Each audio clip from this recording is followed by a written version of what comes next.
Good evening and welcome. This is the 50th year of the summer writing program of the Jack Kerouac School of Disembodied Poetics. And we're so happy you're gathering tonight to celebrate this Rock of Ages tome by Anselm Hollo. Anyway, it's such a thrill to have this in one's life. It's something you really have to take care of. It's an ongoing, evolving animal or something. So we thought we'd just, for the very first moment, do a little bibliomancy. We can all join.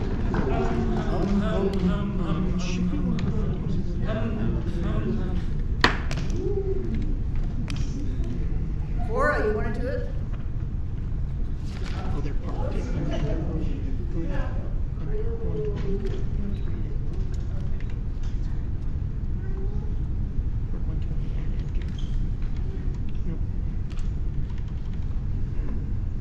Glance.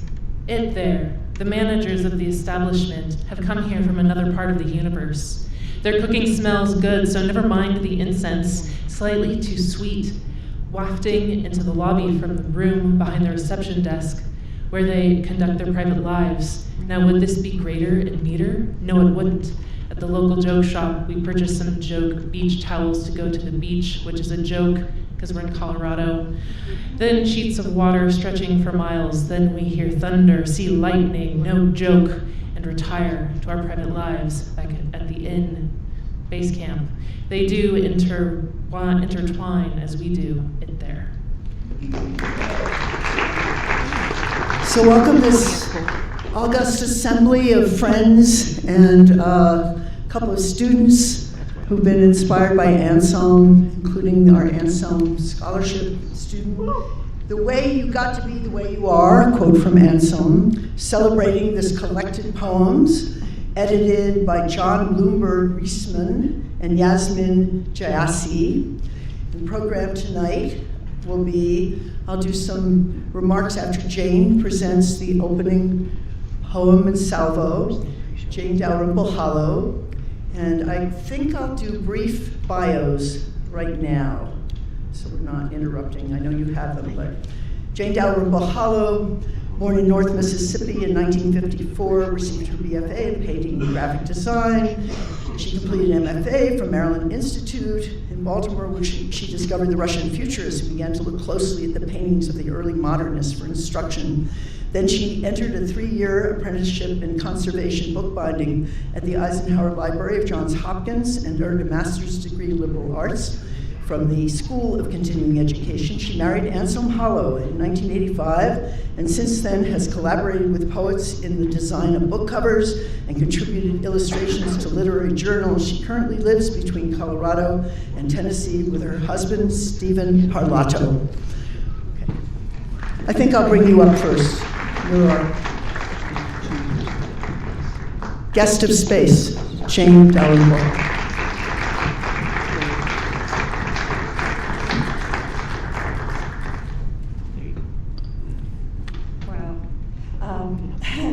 I know that Anselm loved standing at this podium. It really is an amazing feeling. So,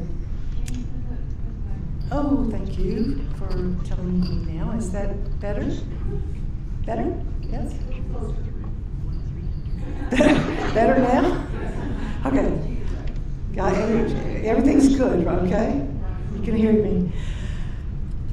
The way you got to be the way you were just a moment ago is the way of the moment, a big old notion in which you can never find yourself.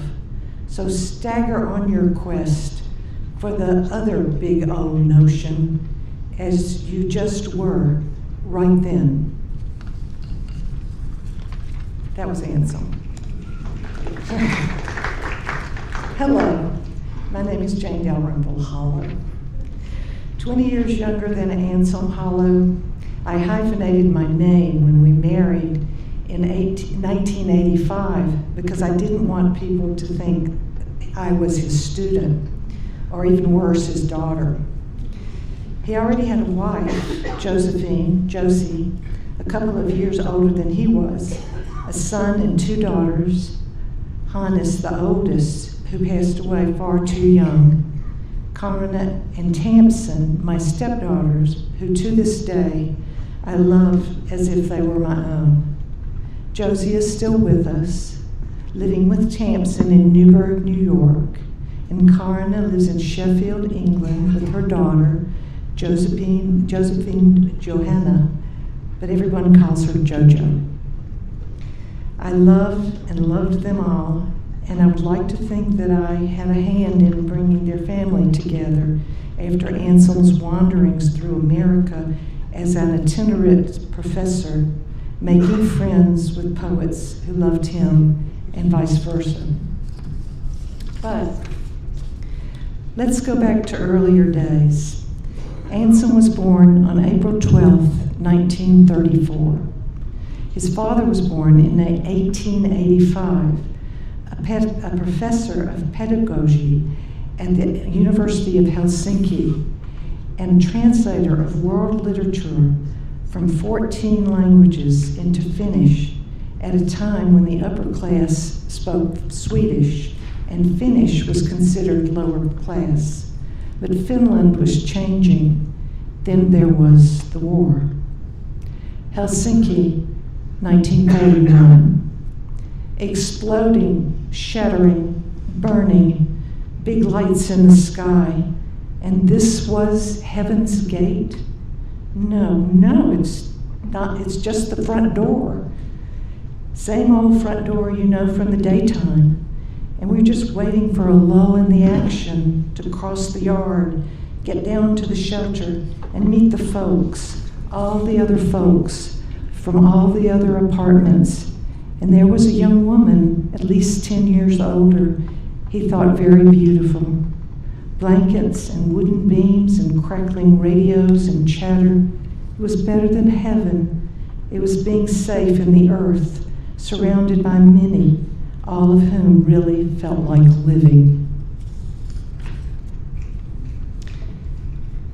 Anselm writes in the Contemporary Authors Autobiography Series, Volume 19, quote, "In order to improve our chances of survival, my parents, my sisters, and I, as we could at such an early age, as I could at such an early age, packed our bags and took the steamer across the Gulf of Bothnia to Stockholm.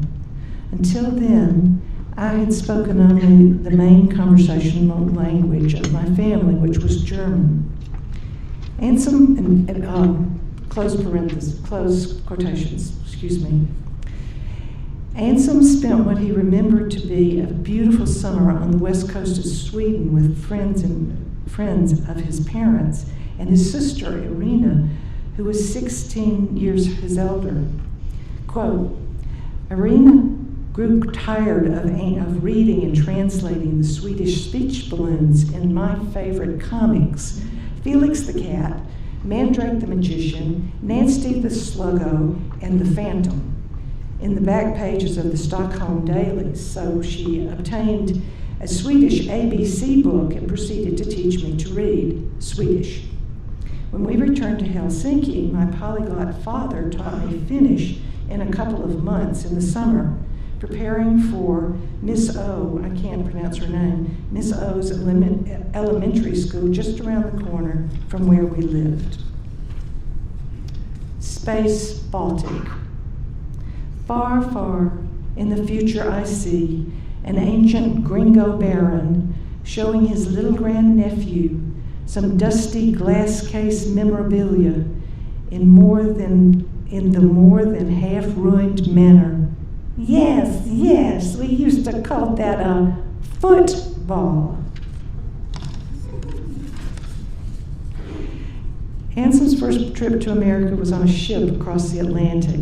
His teachers encouraged him to apply for an American Field Service International Scholarship to the United States, which delighted his parents, who were unhappy with Anselm's girlfriend, Nina. The problem was Cedar Rapids, Iowa, in 1951, which he did not take to at all. Quote, My host considered W. Somerset Maugham unsuitable for a 17-year-old, and he turned an unhealthy color when I told him I liked Henry Miller. They certainly hadn't heard of bebop, and even if they had, they would have disapproved of the teenagers from going downtown, Cedar Rapids, with whom I struck friendships across class lines. Cedar Rapids, with whom I struck friendship, in parentheses. Later, he writes, the AFS people were unable to relocate me anywhere, and they even had trouble booking passage for me back to Finland, so I stayed in their clubhouse in New York City for a couple of months at the beginning of 1952. Provided with a small allowance, I was free to roam the streets, museums, and bookstores. Finally, after I was shipped home, I earned my baccalaureate and matriculated at the University of Helsinki. Anselm met Josephine Claire Verkus in Germany when he was the secretary of his mother's father, Paul Walden, a Russian Latvian who was considered for a Nobel Prize in Chemistry in 1913 and 1914. Reading tirelessly during that time, I think Anselm considered the years he spent with his grandfather the most valuable education of his life. By then, his command of languages was 7. First German and Swedish as an early child, then Finnish for first grade, and finally, I think after he met Josie, his wife soon-to-be, they practiced together with English and then French. After his father died, Anselm writes that in 1956, quote, we moved in together, got married in the winter, and eked out a strenuous existence.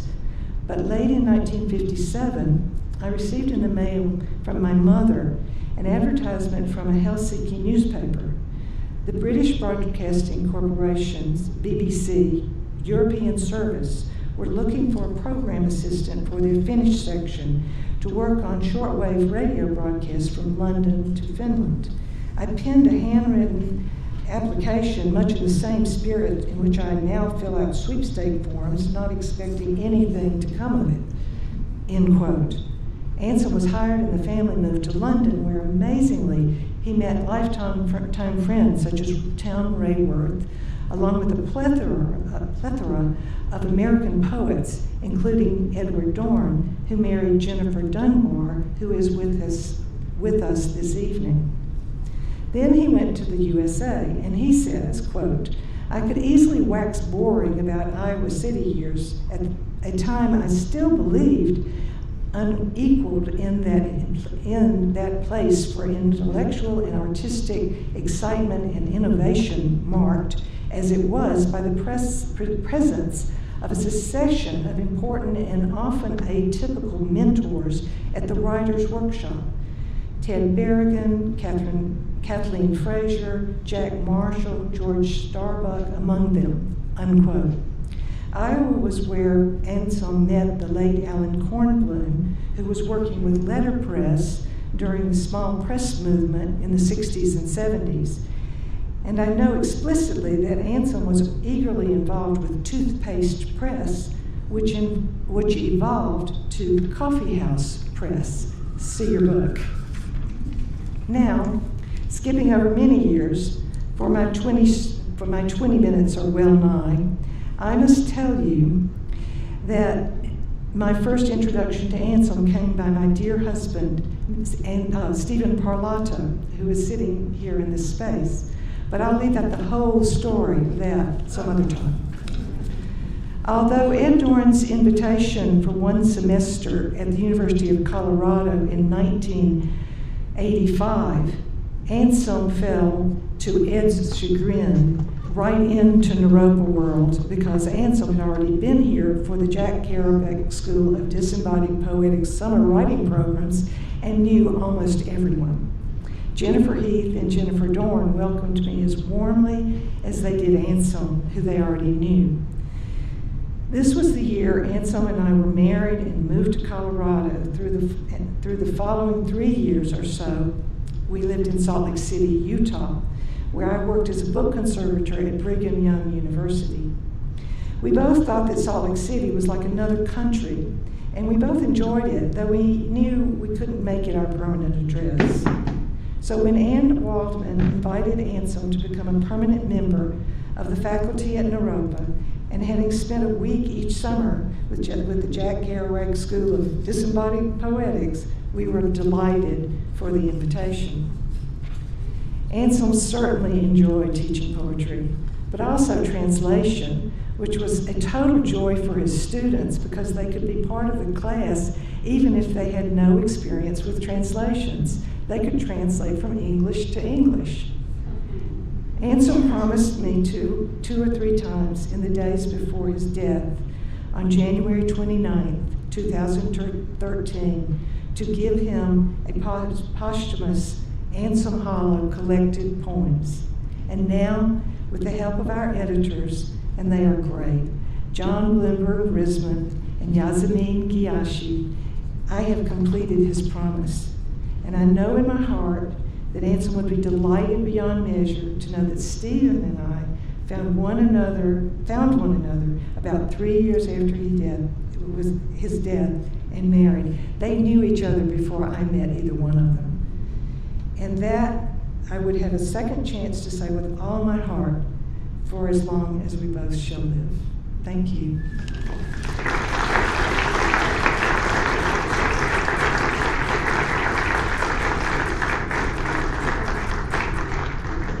I think we have the video next.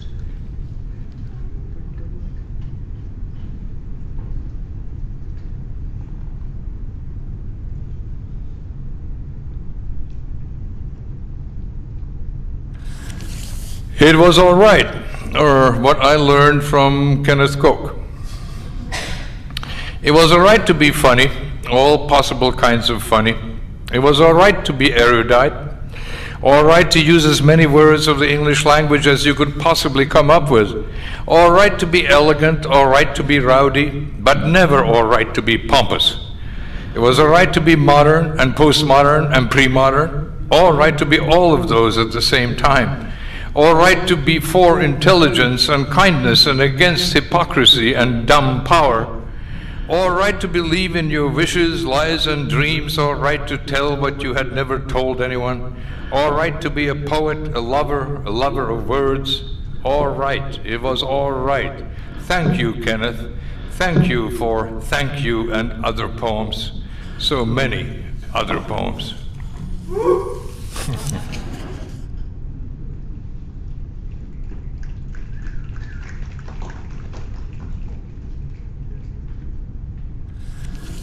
It was all right, or what I learned from...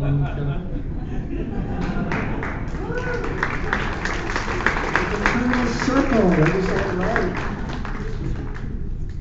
That was a recording from Rain Taxi video. You can see the small print. So next up, Read By. We all have programs with bios, so I don't think we need to take up more time.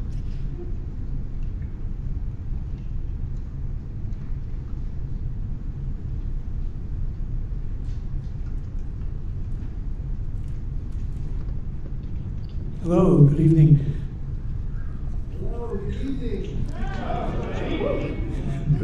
It's all right.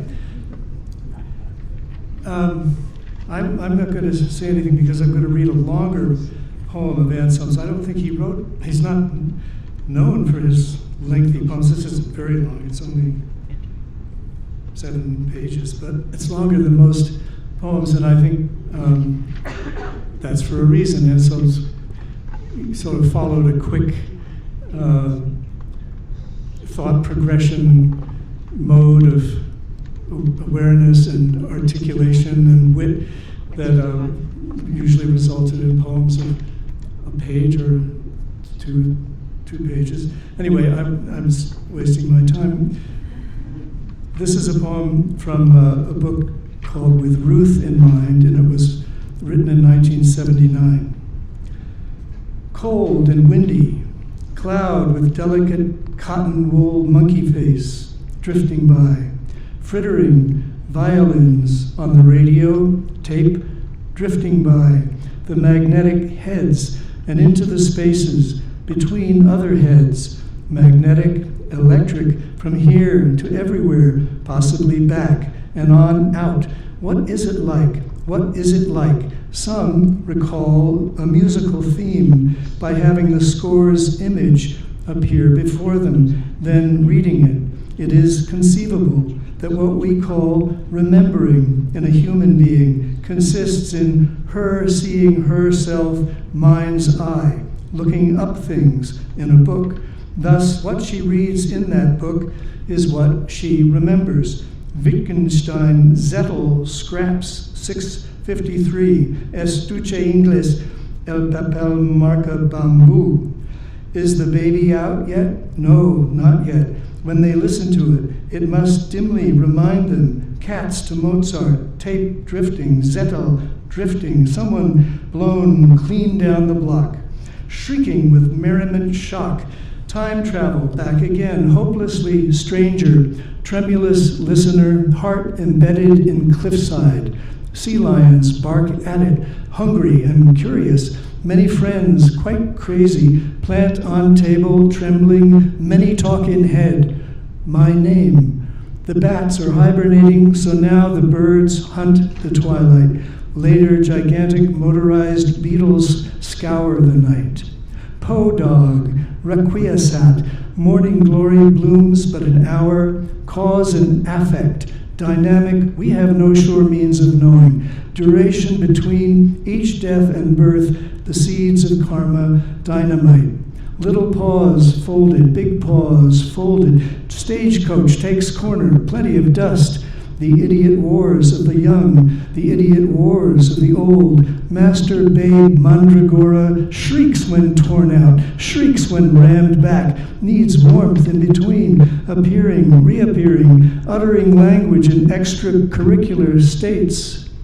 Goth space, general restlessness, wolfed down bread and meat among the boulders in the huge scarred seam, a dwarfish person of the queen's retinue, adorned on the upper side with a strongly accented border of interneural spots. He said nothing, but waited, playing with the hilt of his dagger.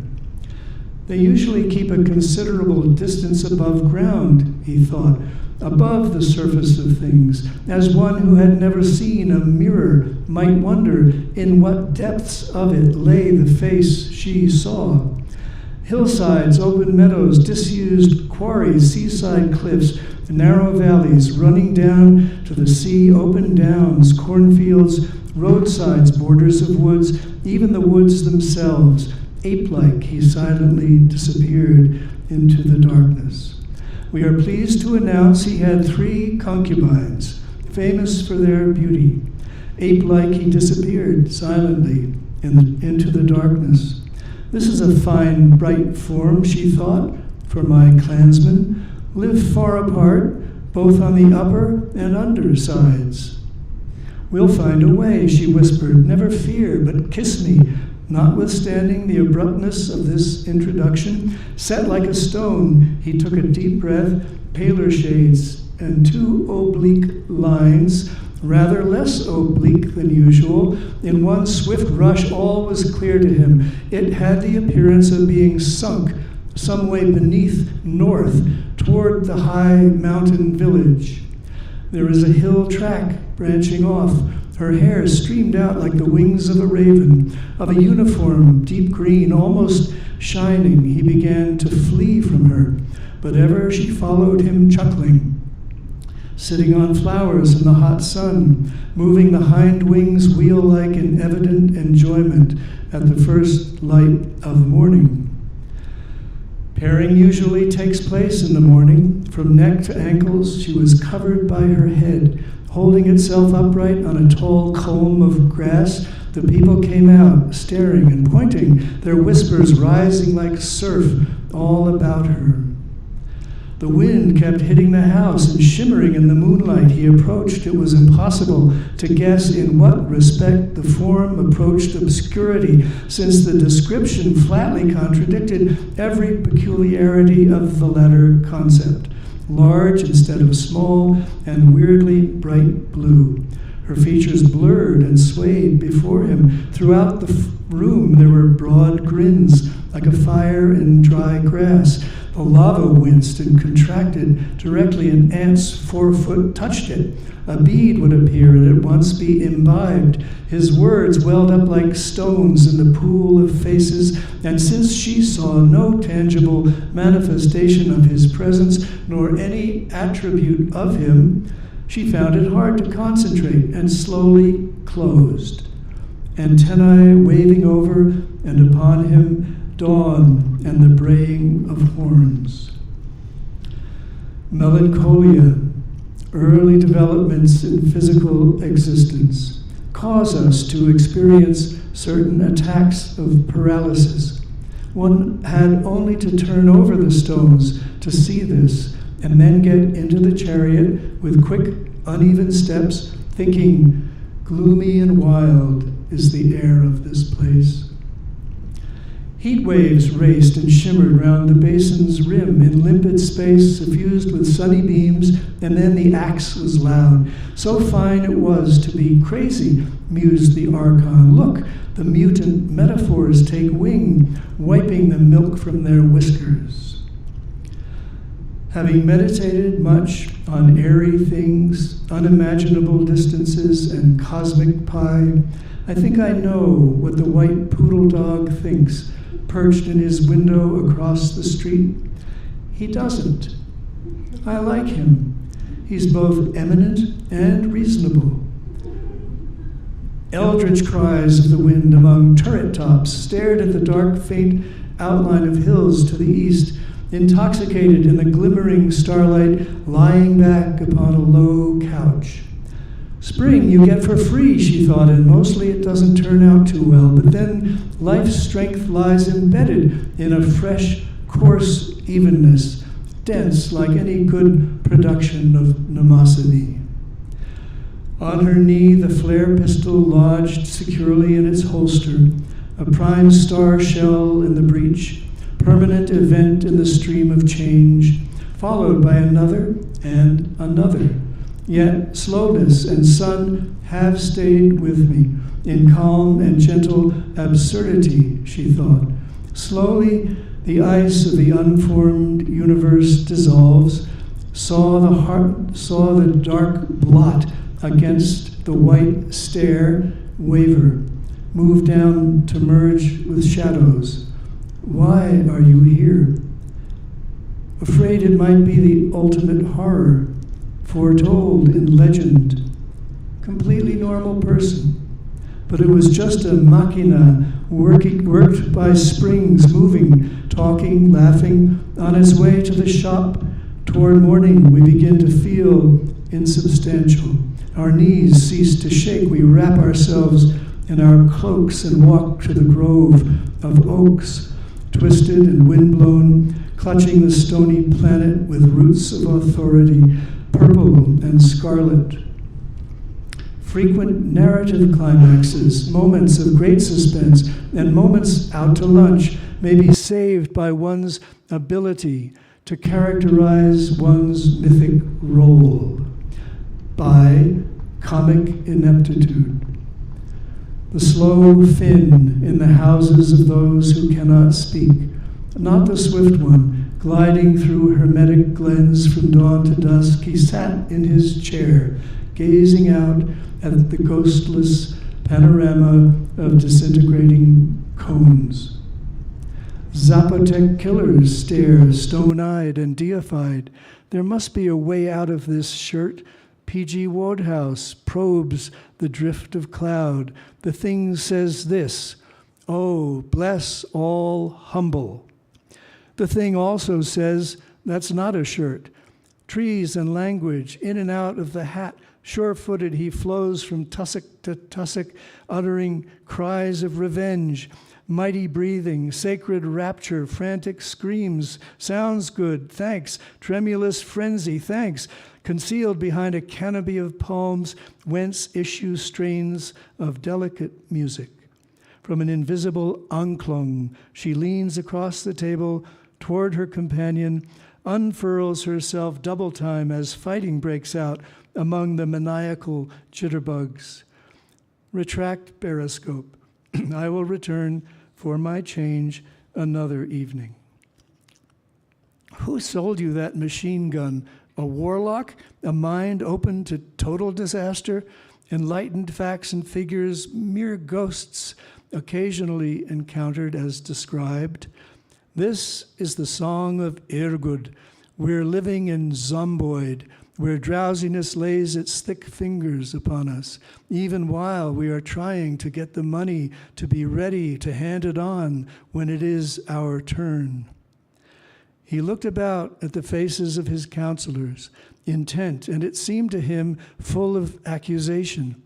He began to speak in a sharper tone, a quaver clenched pale shaking fingers in snowy beard.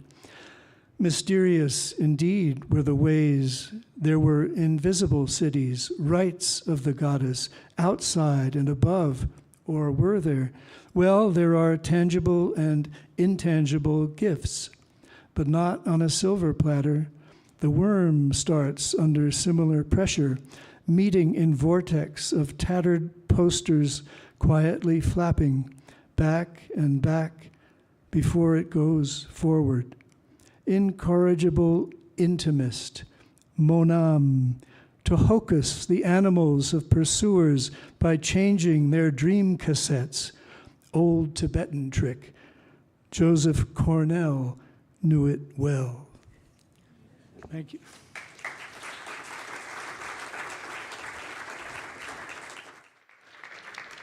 And next up, we have Jennifer Dorn.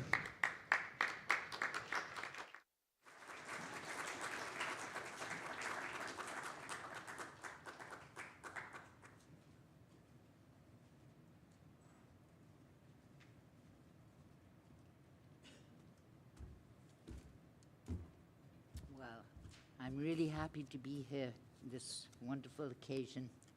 Jane, that was a really lovely biography that you wrote. Can you hear me now? I was struck by that one little poem there that Anselm read. I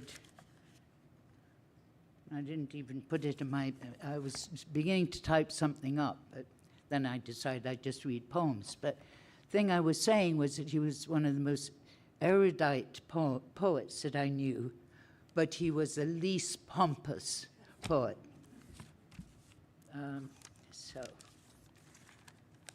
So I've known Anselm I knew Anselm for many, many years, starting in what was later called swinging London, and Chicago he visited, and Iowa, and then of course he came here, and I met Jane. This is a very early poem called The Low Black Square for Josephine Clare, his first wife. The low black square is a table. Once upon a time, its legs were longer, but I sawed them off. I sawed and sawed, one of them always shorter than the other three, and so it got a little too low in the end. Kind visitors breathed, "Ah, Japanese." And on the black square, the tile red cylinder in a picture we found in Venice, there are flowers. They are flowers. They're just some flowers.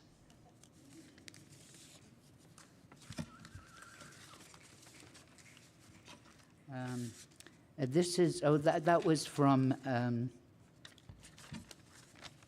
Selected Poems 1965 to 2000, and was written in 1966, I think. Tumbleweed. This is from Sojourner Microcosms, another new and selected. You had a lot of new and selected. 1959-77. And this is 1967 to 69, this section. Tumbleweed. On the day of great roots, he remembered a head of tumbleweed. Yes, once we traveled together. Tumbleweed. Looks like the skeleton of a brain, if a brain had bones. Day and night it travels the great routes, propelled by the wind. Looks startling comical even the first time you see it, but cannot look where it's going, has no eyes. Is dead, yet moves at speed, sometimes caught up in barbed wire, or meeting its kind at the foot of a wall until the wind turns, drives it on. Is like something in the soul.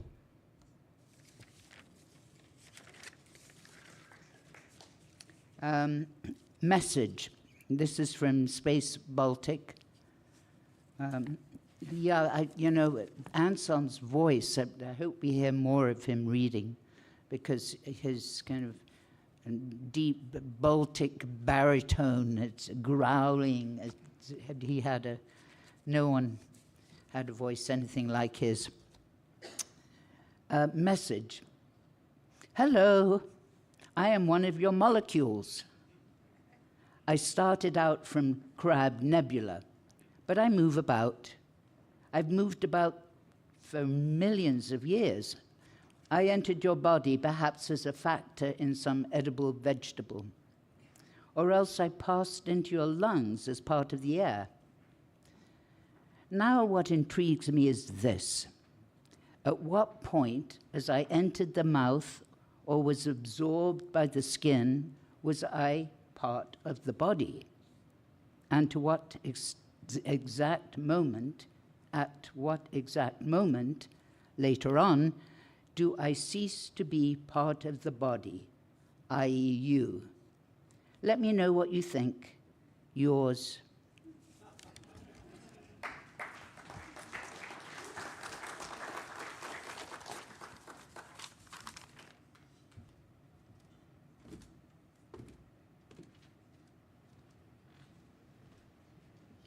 Maureen Owen up next.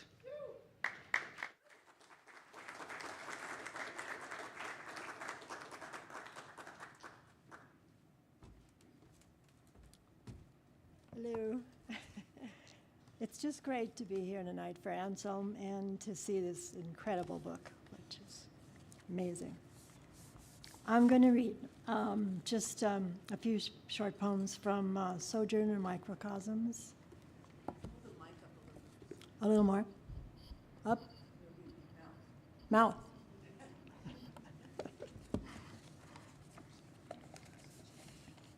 Let's see, these are from 1965 to 1977.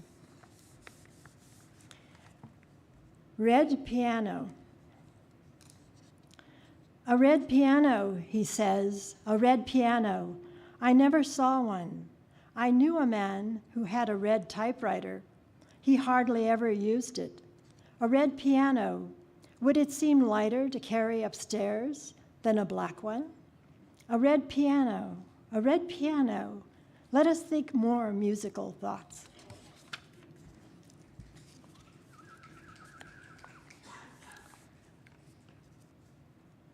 La noche.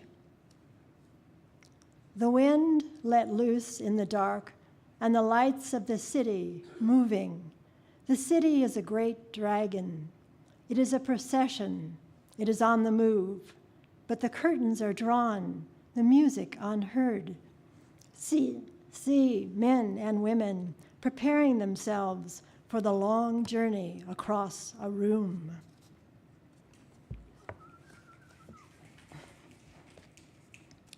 And this piece is from the section called Some Worlds, and it's mysterious. It doesn't have a title, and it doesn't seem part of the poem before it, so.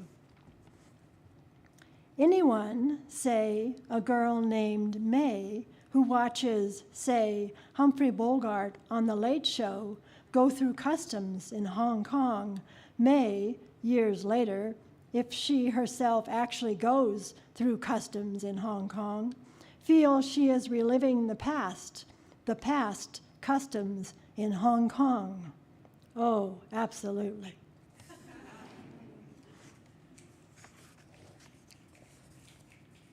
And this is a little section from a longer poem that has sections called World, World, World for Ed Dorn. The oysters brought from Long Island Sound opened up at the time the tide would have flooded Evanston, Illinois, if that town had been on the seashore. The scientists were delighted. The oysters were disappointed.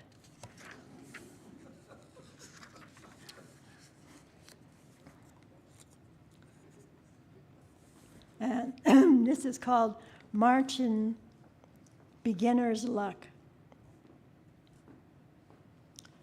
One day, Ted Berrigan got kissed by a toad. He instantly turned into a tall, beautiful girl. The toad, in its turn, became Ted Berrigan. It was the first time they tried it. Okay.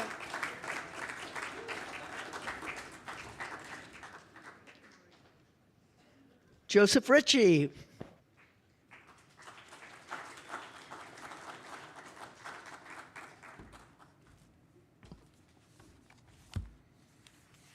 Yeah, it's a pleasure being back in the space, as everyone says. I'm thinking back, I met Anselm 42 years ago at the Kerouac Festival, I guess, and then when he was being recruited to come here. But I quickly left after graduating from Naropa in '83.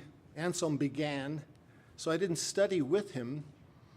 And but then upon returning, studying at CU, getting to know Ed Dorn, the work of Robert Creeley, Anselm was in that crew, and it was natural to learn about his work. But I wanted to go back to something I was telling Jenny in the hall about something Ed Dorn said about his relationship with Charles Olson, that he wasn't a student of Olson. He was Olson's student. The difference being, there are people who can become students of Olson's work right now. And I guess we can also become students of Anselm's work too now with this, whether we've studied with him in person or not. So Jane, thanks for putting this all together somehow. It is his dream. I think it was his dream. And, you know, sadly, I came upon appreciating some of these great writers too late when they're in their dying days. How I spent time with Anselm really was in his dying day. But he did really treasure that collected poetry book of Octavio Paz. He kept that. I had to, years later, get it from you. I think he wanted it, I think. So I know he's happy about this one. I have one poem to read from here, but I wanted to share something else about some of the conversations with him, underscoring what Jane said about his father being a scholar of pedagogy and 14 languages or something. Yeah. Anselm said that the trick of the Finns over time was to learn the languages of their conquerors. So you knew Finnish, but you had to learn German, you had to know Russian, you had to learn English, you had to learn French, and he said that was their inside thing. To survive, we got to learn the language of our conquerors. But he was such he had such linguistic prowess, and his translations of the beats for Europe and that bridge that he built is really part of literary history. And he did this like Ed Dorn wrote Gunslinger on the seat of his pants with eating saltine crackers or something to get it done. These folks really suffered to get this work done, and Anselm was undaunted by the prospects. I think there was one time he gave a talk. He was asked to help UNESCO do a study of the books that were translated into English from foreign languages for an American audience. And the statistic blew him away. It was like something like this, that in 1968, there were over 600 books coming into English for an American audience from foreign languages, all sorts of translations. By 1998, Anselm learned there were a mere 128 books translated from foreign language into English. And a lot of those were retranslations of the Oriental things like Rumi and Kabir again and again and again. So in spite of knowing all that, this is the smallest niche market you could try, translating poetry from foreign languages for an American audience. Anselm did that. It was labors of love, for sure. No, lots of stories. Some of these pictures, thanks for throwing all this together. And I just have one quick poem, which surprised me. Oh.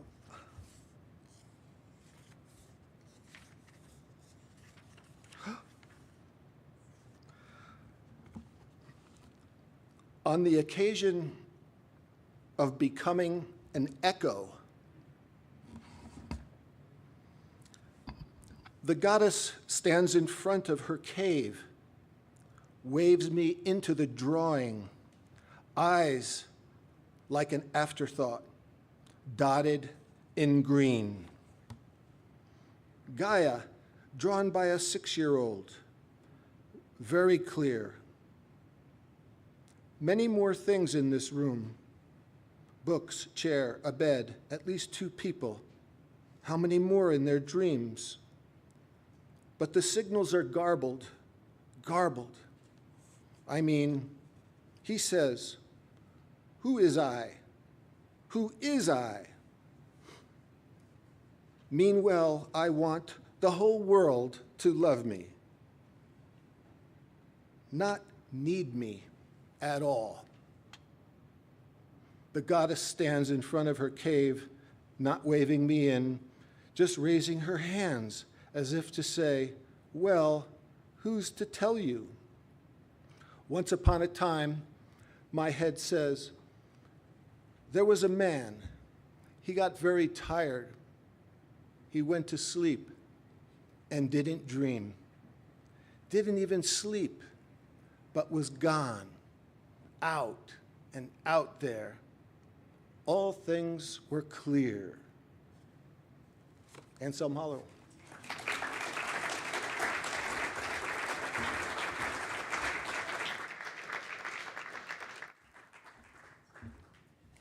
Next, I'll read a piece by Alice Notley, recent piece. She responded to Jane's invitation, and sorry she's not with us this week, but delighted to see this, some of the history, more of the history. It's called Notes for Anselm Hollo. Anselm and I meet at the University of Iowa, 1968. I'm an MFA student in the fiction workshop. He is faculty, more or less, the translation workshop. Knowing each other slightly, we are invited to pre-reading dinner with distinguished poet who goes on to win Pulitzer, Bollingen, Ruth Lilly Prize, Aiken Taylor Poetry Award for Modern American Poetry, the Wallace Stevens Award, the Frost Medal, the Tanning Prize, the National Medal of Arts, the Poet Laureateship. This man is very, very boring. And now I have to go to the reading. Let's get out of here, Anselm says to me. We go to Donnelly's and have a beer. We will be friends forever. It's 1969. I'm now a poet and taking a poetry workshop from Anselm. I can't ever go to class. I am compelled to spend every moment of my life in Ann Arbor in pursuit of Ted Berrigan, who came to Iowa City while I was away in San Francisco, Spain, and Morocco. I returned, we connected, then he left. At some point, I show up in Anselm's office with over 80 pages of poems typed up roughly, Xings out, serif type from a royal on 2 colors of paper, yellow newsprint and standard white. I'm frightened that the poems exist. Anselm gives me an A for the course. It's 71 or 2, it's morning. I come downstairs in the Diversey Street house in Chicago. The phone directory is splayed across the kitchen floor, looking worn out. I had gone to bed at 1 or 2 a.m. when Anselm, drunk, phone in hand, was being told by Ted possible numbers from said directory of Paul Carroll's ex-wife, last name uncertain, Latvian, and a florist. Later tells me he only told him wrong numbers. He didn't want him to call up Paul Carroll's ex-wife, Latvian, and a florist. 1972. Ted and I name our first son Anselm. I'm editing Chicago Magazine, in which Anselm Hollo is a huge presence. He is writing Sensation 27 and Heavy Jars and Black Book. I will love all his poetry, but remain especially attached to the books of this period. He often publishes what they now fastidiously call chapbooks. He writes what they call sequences. This is his form, Ted says at some point. This kind of publication, he uses it to organize his work. And then there are all of those years. So much of what I remember can't be repeated. So much of what I know about Anselm and he about me is a secret. Our details are enmeshed. We are true friends. There are things I can never tell. Our interplay that is only in light, though we have secrets and only we will ever know them. This would be 1980 from my poem Waltzing Matilda. What's happening, baby? Were you sober by then? Thank God for that. If you've got some pieces of identification, that shows you're something. And the times the cops handcuffed you and threw you in the car, all you did was take a turn too wide or too narrow and hit a tree, and I fucked up your life for 9 years. Hey, wait a minute. I presume you might find $25. Oh, great. Oh, no, it's not so great. I read a little piece. It said this guy should be hung. Yeah, well, that was part 2. You know, in New Hampshire, snowed in anything. And after that, you were a little hard to find. My version of Ted's side of a phone call from Anselm. From the selected inscriptions, 1986, Anselm's Pick Up the House for Alice Notley, Gringolandia's greatest poet and critic. Deaths, marriages, illnesses, everything. Fill in the blanks, dear reader. You know it all. In the 1990s, I am an owl. Anselm is a crow. I have this imprecise memory that he might have wanted first to be an owl, but I already was. And anyway, it was better to be a crow. Maybe apocryphal. He dresses only in black because it's practical. You always know what to buy, and stains don't show.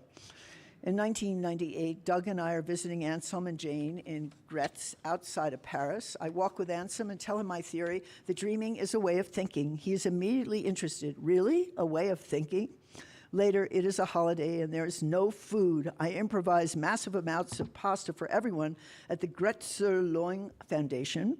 A Swedish woman says that a tomato sauce usually takes longer than I've spent on it. Aside, Anselm says, she's the kind of Swede who walked to school 2 miles in the snow. In 2003, I have the dream. Anselm is lying on a bed with his black Corvus shirt unbuttoned, his chest exposed, utterly hairless. I lie down beside him. 2 days later, Eddie informs me over the phone that Anselm has successfully completed an open heart surgery no one had told me of or of the necessity for. Later, I remind Anselm of the dream which I described to him in a letter, and he and Jane tell me what I don't know, that his chest has always been hairless.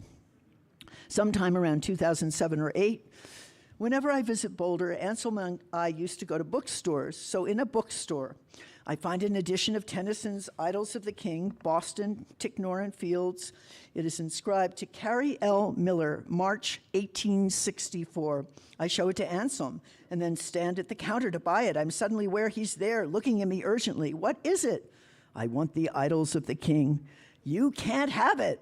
I know. In 2010, Jeffrey Trevino is setting work of mine to music using live recordings of me reading and a score of electronic, percussive, and other sounds.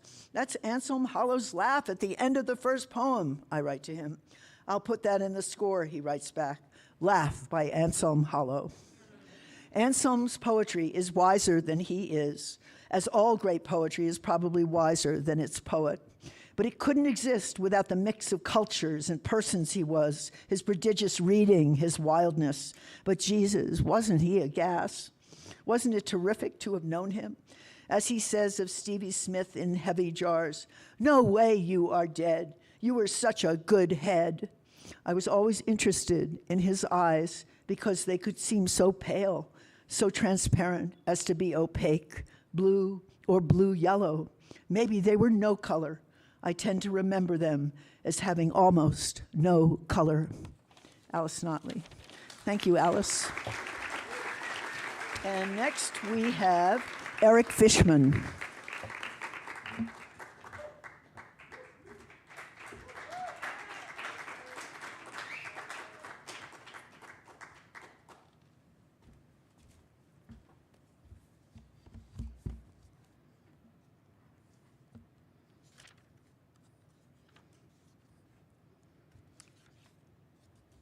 I first learned about Anselm Hollo from a little red hardcover book called The Actualist Anthology that I found on the shelf at the Strand, trolling the stacks there.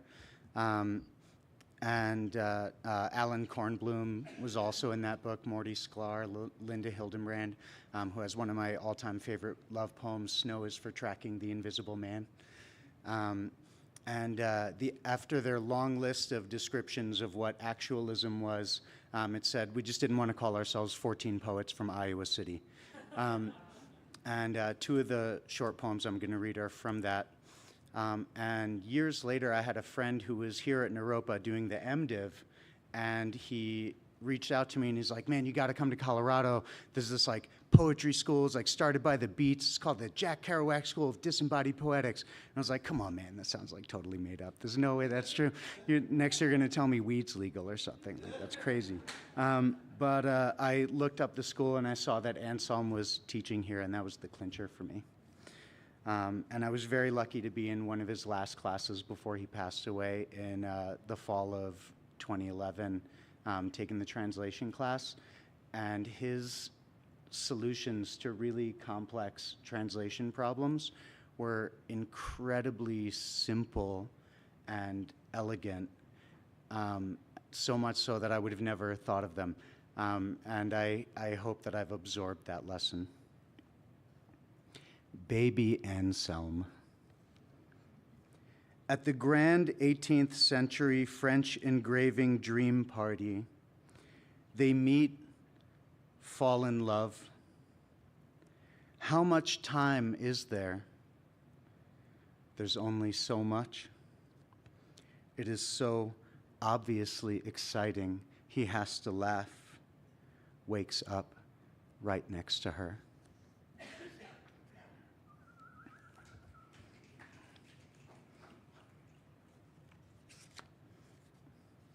The discovery of LSD, a true story. The dose of a mere 50 micrograms totally altered the consciousness of Professor Albert Hoffman. Motel Soda Works intersection swerve hit geode Albert inadvertently inhaled it. Blast core city ominous rock spiraling rights of light inhaled his consciousness and exhaled. Phew! Wow! Pow! That was something.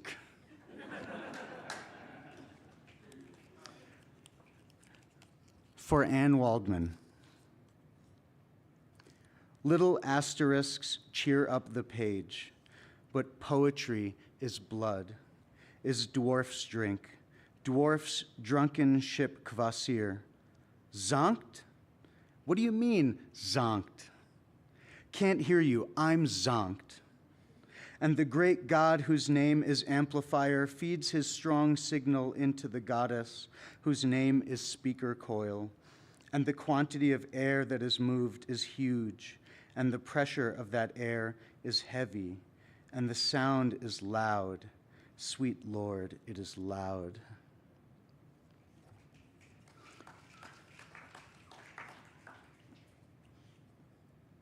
Love is all you need. It was one of those days. Everything went wrong, and then to top it off, my wife came home complaining of a rough day. I had just burned the potatoes, and all I needed was for her to ask how I could do something so stupid. As so often happens, we were quickly in the midst of an all-out argument, but one glance at our 6 children watching was enough to bring me back to my senses. I stopped suddenly and said instead, "Oh, forget it, and put your arms around me. Can't you see that I'm just tired and need a little love?"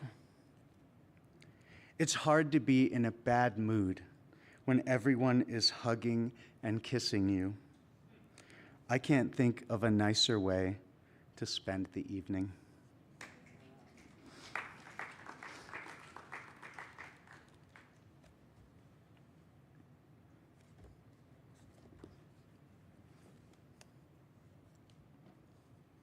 This is my favorite Anselm poem. Hills. Don't just sit there, she said, like a lumpy fog, feeling lonely and sorry for some imagined self. There's no need to feel lonely. There's lots of people out there. Yes, I know, he said, but I'm still lonely for my friends, my dead friends. Oh, come on, she said.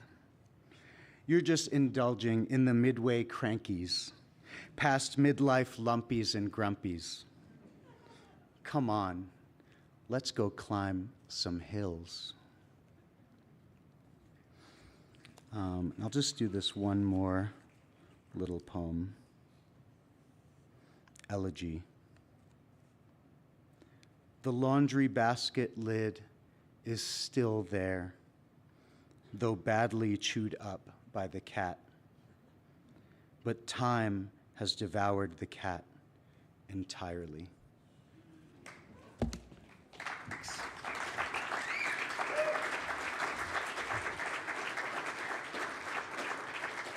Jeffrey Petherbridge.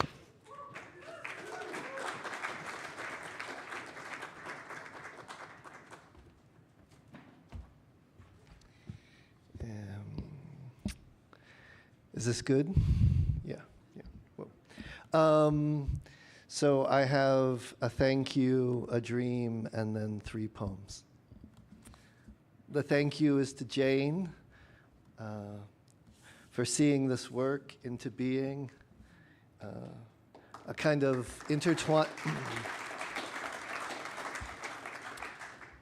a particular kind of intertwining of fidelity and generosity I experience with you and my conversations and our small collaborations, and just a dear thank you. The dream is that I think every poet should have a collected poems. I think there should be a library constituted only of those collected poems. That's homework for somebody out there. You can't make it up, so you have to make it up. These machines were built for speed and anger. September 74, proceeding through realms of quiet despair. The birdies keep singing real nice. Sometimes I feel like hiding my face in my hair or covering it with bags of ice. This makes the jaws feel good where no teeth are, but soon will be again, and then to smile again. October 74 and evermore.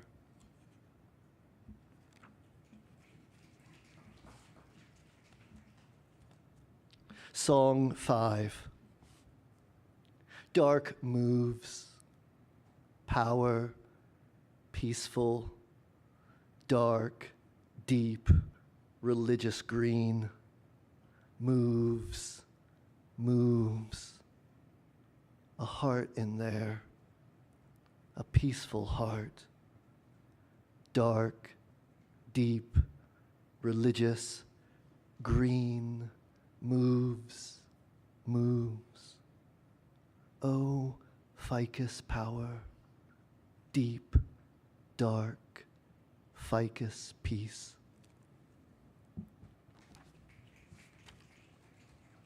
And now, one of the adaptations from the Greeks. This is from Callimachus. Hello, Earth. Yes. You have Kidaris down there? You mean Caridas, son of Aramas? Yes, he's here. May I speak to him?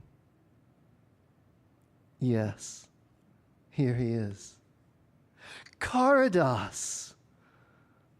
What's it like down there? It's dark. What about resurrection? No such thing. And the infernal majesties? They don't exist. Oh, that's terrible. Well, you can say one thing for this place. The rents are real low. Woo!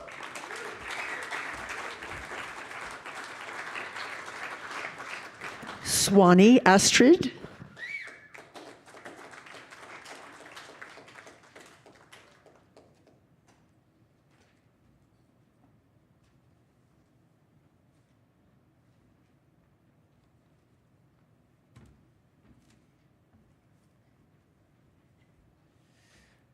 Before I read from the collected poems, I wanted to read this poem from the 40th issue of Bombay Gin, which we have out there. Please take one. That Jerome Rothenberg contributed for Anselm as sort of a nod and an homage to these two great men of translation and, now ancestors of our program. I hope they're hanging out together watching this, not on the YouTubes, but, on the ghost channels. A further witness. It starts with an epigraph from Empedocles of Acragos. Acragos? Was that the one you just said? Okay, good. Anyway, all things possess intelligence and a share of thought. 1. I who am dead call to the living, little brothers, how absurd your walk is, unencumbered and adrift. You run across life's stage, your words are manacles and cage your mind. I know enough of you to sense your pain freely and fiercely. I move into a deep space where none will reach me. Here I strike a blow, an imbeciling fluid from inside my body covers the ground between and blocks all entry. Birds like little knives dive down the sky. Le mal du ciel, the phrase I hear and fly from. 2. Reduced to bits of light, a thin white line, nerves end or eyes eclipse. It sticks inside my throat. I try but cannot cough it out. The edges of a tongue sharper than nails leave me numb and distant from my own recall of pain. The pattern of small trees that block my path, a flash of lights, back of my eyes, twitter and call of birds. Made out of air, the fragile bones, my fingers crack and weave like wires. Blood, aghast, flows in a line so thin it fades from sight. Tick-tock, the clock inside your heart a tremble. Clatters night will overcome the sleepers. We will raise a sheet and watch them as they fall like phantoms down 1,000 worlds. 3. My word, for it is not enough. It takes a certain force, the mystery of mind, spread through the universe, alive in each of us, our thoughts, returning to the source, uncharted, absent each time another friend departs. My breath feels distant, days condensed to minutes, nights to days. The mystery is in the words. Alone, he writes. The rest he cannot know, but bears it in his mind. All things possess intelligence and share a thought.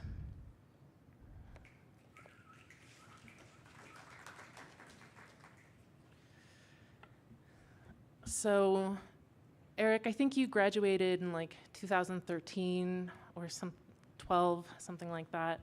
I came to Naropa in 2014, so just after Anselm had passed, but already he was like a mythological presence on campus.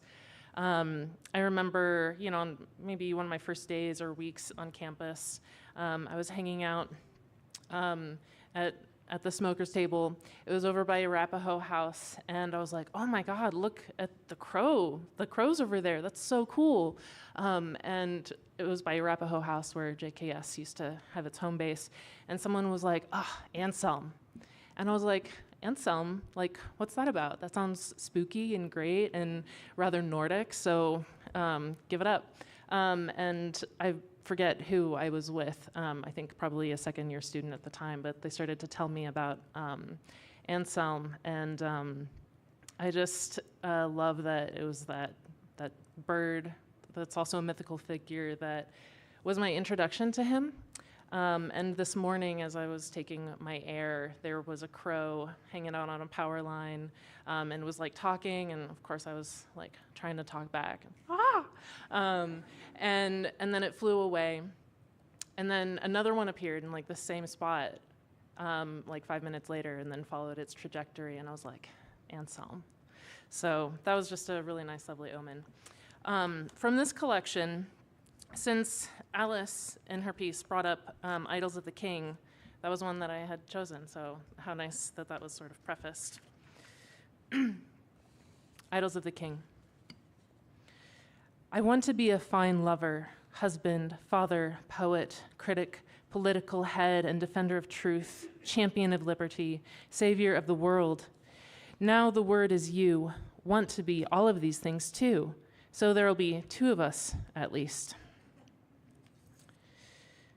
It's the old story of who sits in a room waiting for the great lens to appear above his head, the paper to catch fire, and is me, and is here, tonight in this city, one of the greatest, and wants to say, and wants to know, what makes you love him? 11:45 p.m. It is receding, or I am going away. Going away where? Going away, receding.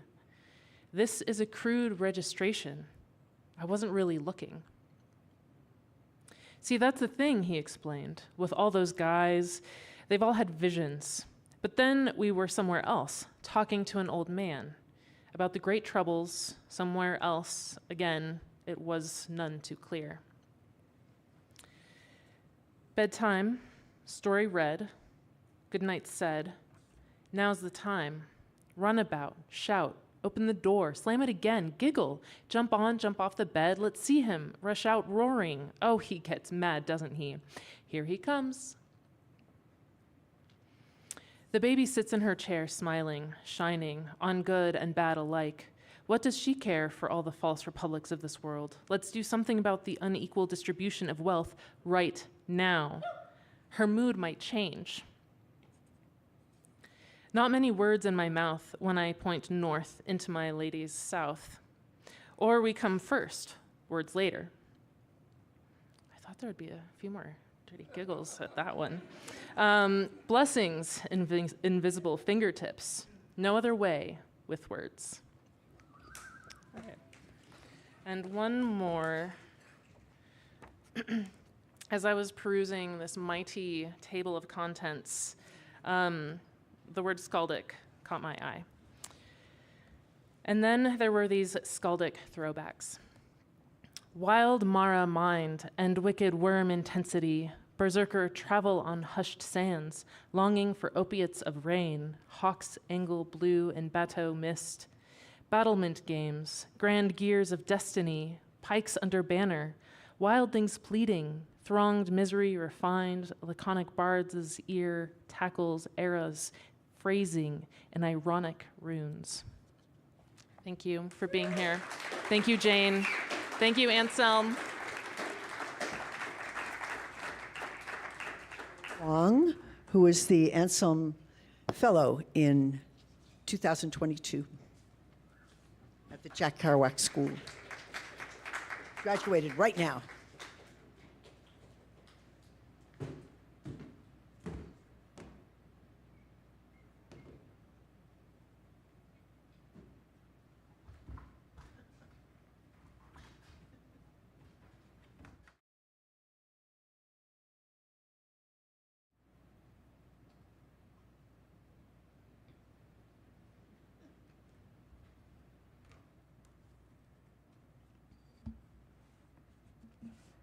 This is from Survival Dancing.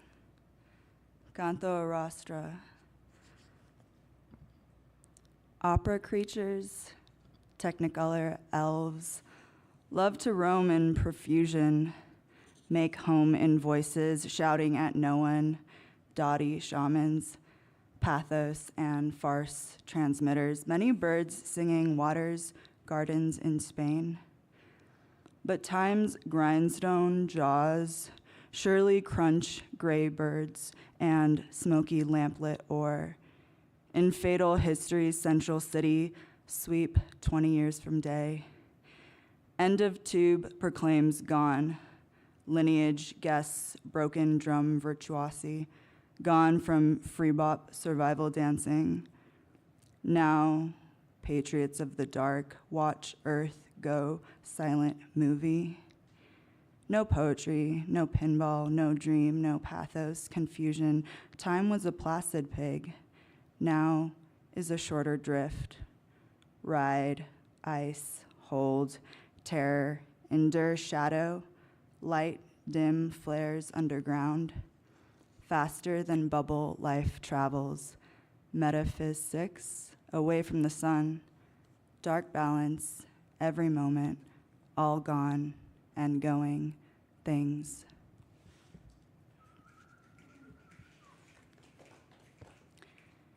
In the music composed by nutritious algae. Thought lined up pale winter, white sky, tall smooth car loaded with motionless wings. Staircase time, high speed nail into decades, curious shades of what happened in small, misunderstood group of being, engine loiters in thought. Toss, coin, choose, stares, a door with home, black hole of childhood, upholstered in cobblestone's mystery and exactitude of human nostrils. Store, babbling thought, see shadow, body years ago, mumbling wooded mantra, gilded leisure morning, face down on tops of forest, begin to look at colors, they are air, then mouth. What happens? How did very good happen? Question, indeed.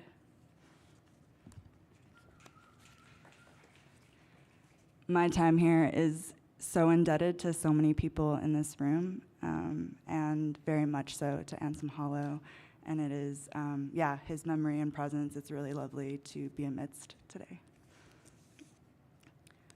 This is from No Complaints. Hey, for Lori McElroy. Misery Pacific Lines calendar. Big black steam locomotive charges from riverside mists above, October 11th. Any year, any reckoning, been here before, will be again. Kissacatty the cat, delighted eating small plate of tuna. Wanda, agreeable, bearhound, contemplating the absence of bears.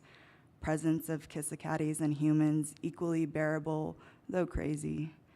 And this, as they say, writer at red and white oilcloth kitchen table, quite fried and tired, dreaming of power. Power to make her feel better.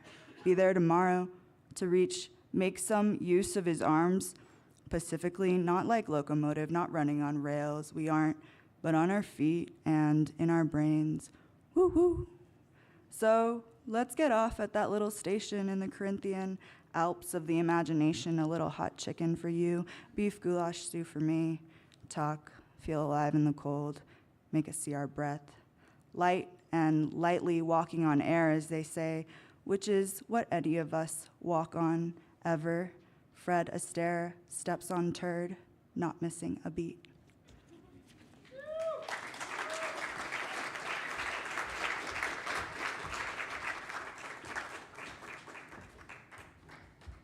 Ann Waldman. One of the best things we ever did was lure Anselm here and Jane. Been such a part of our whole world, and I see you there all the time in this room. It's incredible. And then when you're not there, and we wish you a great move, but always please come back where you're all in our hearts.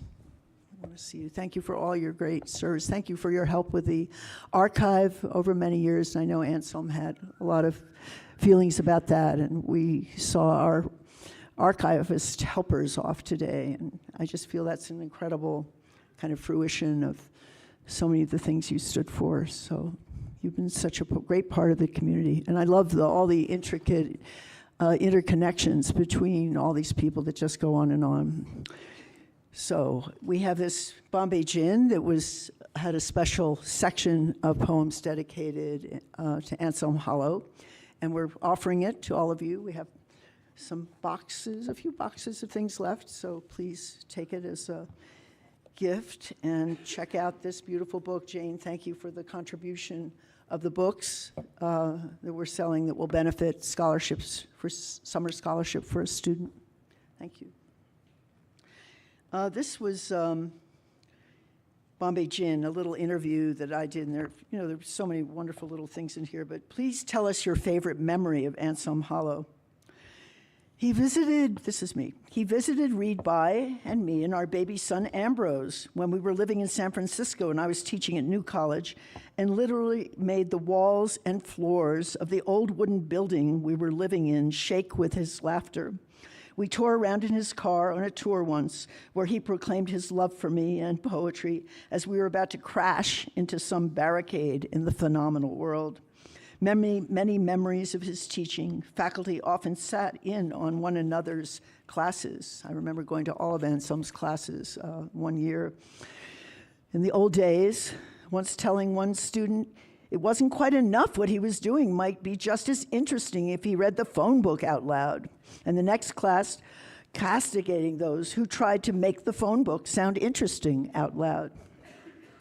And, there are other things in here, all the things we would go to and so on. Just to talk a little bit in the spirit of the temporary autonomous zone that is Naropa University, and the spirit of the Kerouac School, this idea that it could survive as long as humanity does, as ethos and inspiration, even if it's no longer a living place. And I'm sure we've been tested for these years. I'm inspired, and this was 40 years ago. And I talk about the Chaldean library, where the word chaos meant without a library. And I think of Anselm, and I was thinking of Anselm in his amazing library, and this library, which is now in Finland. So also thanks to you, Jane, for that kind of sense of preservation across, not a divide, but into another space, guest of space. Okay, I'm going to close with a few poems from the great tome. I was with the Granary folk, and then they were in Iron Mountain, and now we're with the collected poems. So these are mountains of extraordinary power, and very telluric in some way, and great armor against the times we're in. I must say, I felt so cheered up reading this book, and I want to give an assignment to everyone to use it with this bibliomancy, just every morning or every night before you go to bed. Just go into trance and pick a page. So I wanted to read something from very close to the beginning. Dancing Lumumba. Where have you taken the tall, thin man? Where have you taken the man who danced, spoke like a bird but could not fly, spoke like a bird but could not flee from you? No one was there when you took him. No one was where you took him, but no one was there when your heels came down and flattened him like a bird, but you. See the two breasts bared here in sorrow, two breasts, two eyes, a woman. She knew the man who was tall and thin and a thing of grace, but lacked the wings to escape from you. And I heard a man telling the sky, I have spoken kindly without causing offense. I have spoken kindly, politely to customs officials wanting to know the reasons for large amounts of peppermint tea in my pockets. Kindly, a soft-spoken man, to policemen lifting me out of the rain and into the shelter of well-built cells, to presidents, ministers, head waiters, and whores, all wanting to sell me what I never asked for. I've replied with a smile and a warm handshake and a cheerful nod in passing. Nobody can even remember seeing me except from the back, a peaceful Chirico puppet receding into the calm perspectives of the city, pushing a red wheelbarrow full of plastic explosives, crossing borders unnoticed in the guise of a walking egg without causing offense. To rich and poor alike, I've hummed lullabies, tactfully have given away bombs to rebels without private means, and unobtrusively presented alliance commanders with the latest in opiates and relevant literature, walked at dawn, apologizing for getting them out of bed at this early hour, caved in at night, whispering words of admiration for the ingenuity of my interrogators. Yes, I've spoken so softly and smiled so much, my face has fallen away. This has encouraged me in my endeavors to be affable. I knew I was doing the right thing all along. My smile has increased in intensity. My eyes are fathomless caverns of admiration, and flowers sprout from my upturned nostrils of bone. Wild early poem. And message from the border. A messenger, bald, his skin burnt into his bones. He appears on the sky rim, walking, not slowly, not fast, just walking. His bones move, his toe joints grip the ground. He has been on his way. He will soon arrive. We see him approach. He will see him arrive. We are his arrival. We will see how he opens his mouth. We will say, no, first, drink this. We will see how the water runs down into this sun-crumpled hide, filling out a few wrinkles, and he will open his mouth and deliver the message. What will he say? He will say what the one before him said, and the one before him said, and he will tell us, the dancers, they are surrounded by the burning. So simple, it hurts, and always the same. What else could it be? What else could the messenger say these days? The dancers in the midst of the burning. This is the messenger's voice, the sound of his horn, abandoned for lightness and speed, now lies in the sand, cracked by the heat, blackened, soon charred by the black heat. And let's see, there's so much to read. We should do one of these 24-hour kind of readings. I think I should close soon. But anyway, he used to read this a lot. It was a crowd pleaser, and then I'll do one more. In the land of art. The artists work in the land of art. The artists work on the art farm. They store the art they make in the art barn.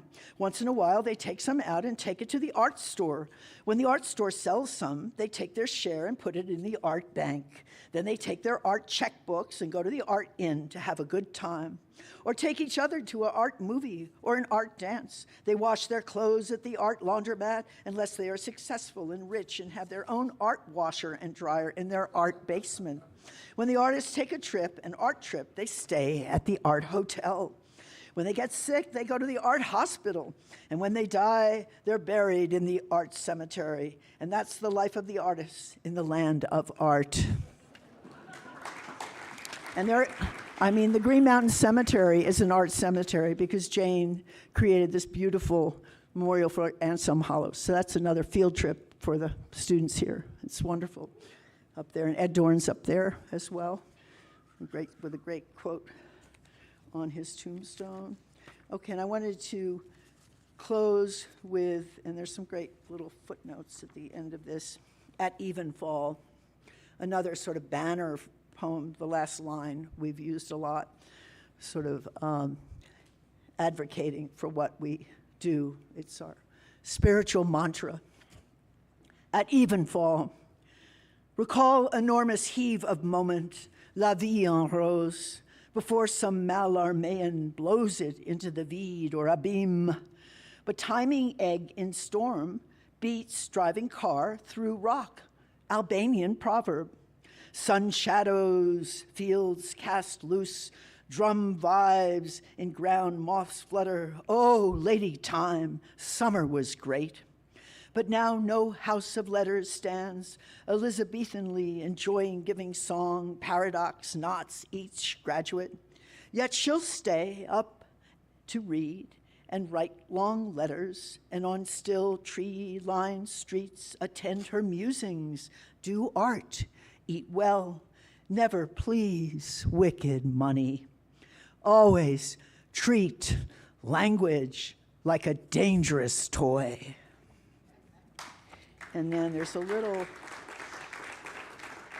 there's a great little footnote. At evenfall, La Vie en Rose, French pop song the scribe remembers from his childhood, sung by A.O. Edith Piaf and the scribe's sister. Blows it into the vide or abîme, void and abyss, two concepts, words much favored by French modernist and even postmodernist poets over American English, empty or e-ness and whole. Rilke's poem Autumn is echoed in the lines, "Oh, Lady Time, summer was great, stay up to read, still's tree-lined streets, always treat language like a dangerous toy. Out of the green trees, across snow as pure as salt, it is so pure, it treats English like a toy." Edward Dorn, afterwards to Sojourner Microcosm, 1977. So great to have this interweave. We're going to listen to a tape from the Kerouac School collection in the archive. Do you want to say a few more words, Jane? Come up and... Come on. We always love a coda.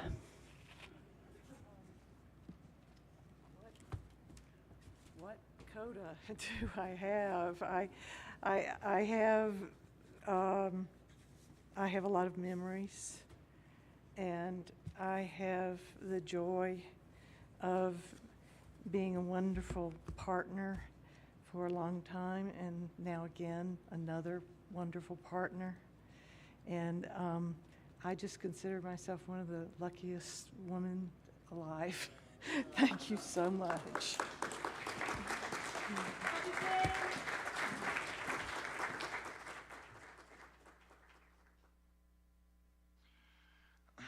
And now this sort of segues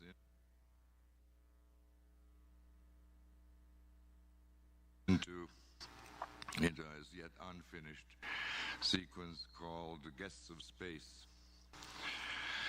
Because our lives were so short, we had to imagine one more patient than we, perhaps even one reborn every year. So we celebrate the man who reenacted Osiris, Cherchez la femme, yes, quite possibly Mary of Egypt, upon whom the Roman Empire did not build its monotheistic monolith. And the zealots are, of course, always with us, the poor, miserable, and vicious zealots. Palm Sunday, Kosovo, NATO. Clinton now tries to atone for Andrew Jackson. Stop Milosevic's trail of tears. After the innocent and the ugly, here comes the bewildered American. Here have I summed my sighs, playing cards with the dead in a broke-down shack on the old memory banks. E'en though my thoughts like hounds pursue me through swift, speedy time, feathered with flying hours, but could have sat there for many more hours, listened to poet friends reading works by an absent friend whose work we love in the name of Anna, the all-maziful, the ever-living, the bringer of plurabilities, concretized, concertized, temporally minute progressions of actions, swirling mists of the past. You have a lot of stuff here, you know. Yes, now run on home. Excellent, excellent. What could be more excellent than the memorable? The memorable? What is it? What is it that's so memorable? Was it something he said? Yes, yes, that's it. It was something he said. He said, look up at the sky. That's what he said. He said, look up at the sky. So that's what I do when not thinking about how to save the art from elephantiasis americanus. I look up at the sky. That was Alan. Good advice.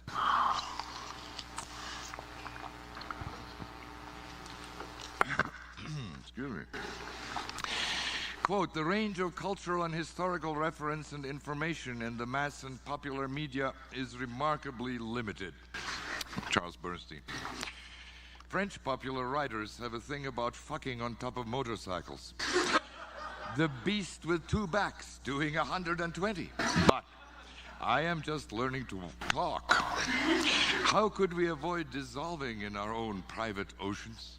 Life squiggles on, perchance to leave a record forlorn, private, impossibly private. I thought it was red bug dermatitis. Wave motion, green as text, can't even begin to imagine not hanging on to these tatters while counting nights and days, says the wanderer. But you have to wrap them around some sort of core. Fanfares of long gone cheerful hours, candles stand on a drum, draws knife edge across thumbnail. Can you kill death with this? There are days on the plains when one can see all the way to the sea, seas breaking on hefty beach, says the wanderer now gone a million years. Hear dusk roar, air, ash, fish, hair, rapidamente, siempre rapidamente. You are not the Countess of Tripoli, and I am not dead yet, unlike Geoffrey Rudel. So now I can tell you about the most interesting metrics of the horse, to wit, the rack, the foxtrot, the amble. 4 beat gaits, with each beat evenly spaced, gliding and smooth in perfect cadence and rapid succession. The legs on either side move together, the hind legs striking the ground slightly before the foreleg. Vraiment, poetry can be so many more things than what people mostly believe it is. And there were years when nobody died. Thank you.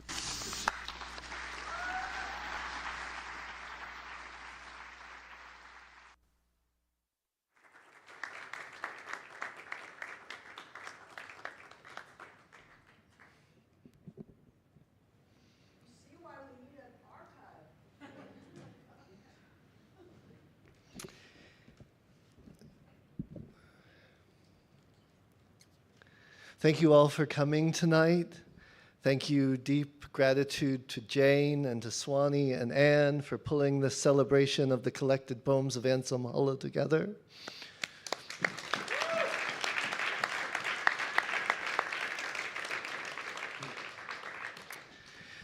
We hope you'll join us tomorrow.